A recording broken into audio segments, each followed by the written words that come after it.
وأنذر به الذين يخافون أن يحشروا إلى ربهم ليس لهم من دونه ولي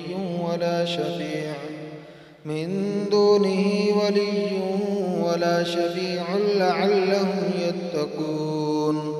ولا تطرد الذين يدعون ربهم بالغداة والعشي يريدون وجهه ما عليك من حسابهم من شيء وما من حسابك عليهم من شيء فتطردهم فتكون من الظالمين. وكذلك فتنا بعضهم ببعض ليقولوا أهؤلاء من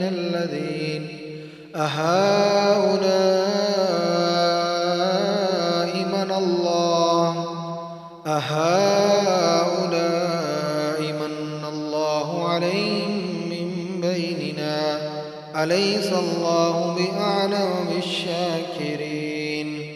وإذا جاءك الذين يؤمنون بآياتنا فقل سلام عليكم كتب ربكم على نفسه الرحمة أنه من عمل منكم سوءا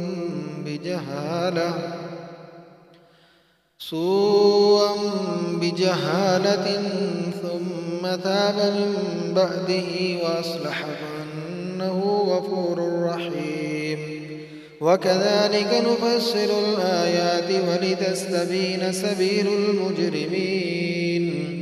قل إني نهيت أن أعبد الذين تدعون من دون الله قل لا أتبع أهواءكم قد ضللت إذا وما أنا من المهتدين. قل إني على بينة من ربي وكذبتم به ما عندي ما تستعجلون به إن الحكم إلا لله يقص الحق وهو خير الفاصلين. قل لو أن عندي ما تستعجلون به لقضي الأمر بيني وبينكم والله أعلم بالظالمين. وعنده مفاتح الغيب لا يعلمها إلا هو ويعلم ما في البر والبحر وما تسقط من ورقة إلا يعلمها ولا حبة في ظلمات الأرض ولا رطب ولا يابس إلا في كتاب مبين.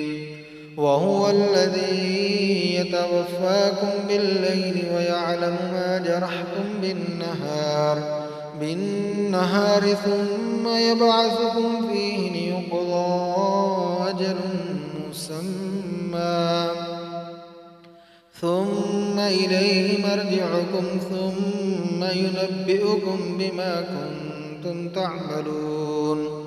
وهو القاهر فوق عباده ويرسل عليكم حفظه حتى إذا جاء أحدكم الموت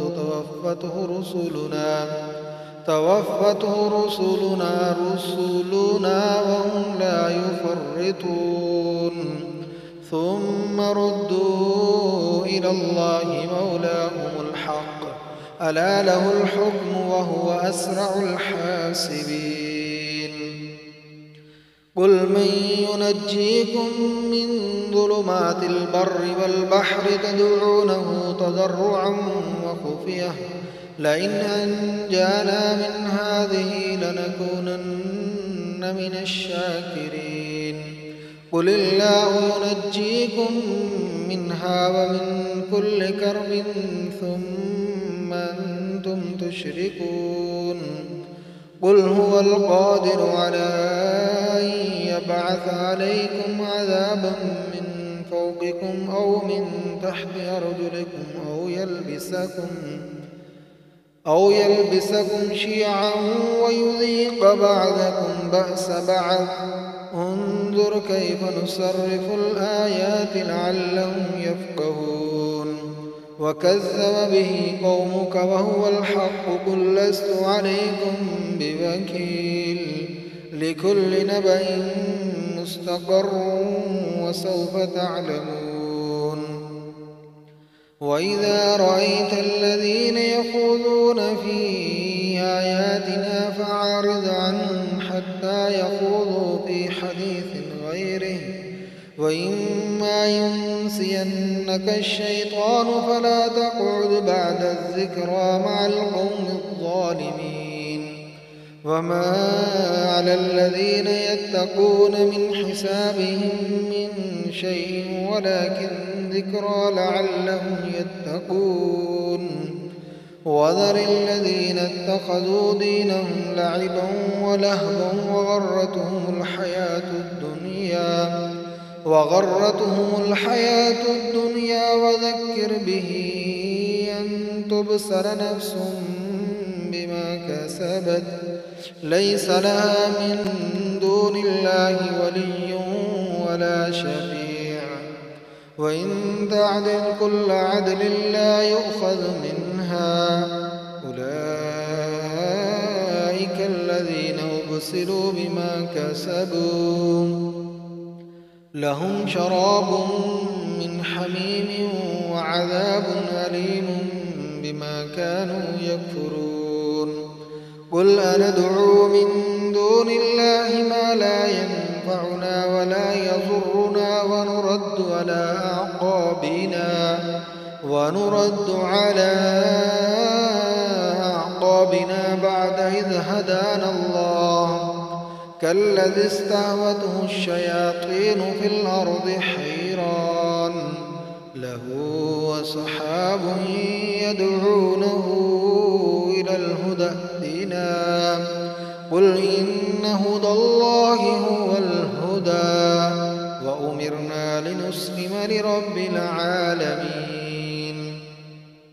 وأن أقيموا الصلاة واتقوه وهو الذي إليه تحشرون وهو الذي خلق السماوات والأرض بالحق ويوم يقول كن فيكون قوله الحق وله الملك يوم ينفخ في الصور عالم الغيب والشهادة وهو الحكيم الخبير.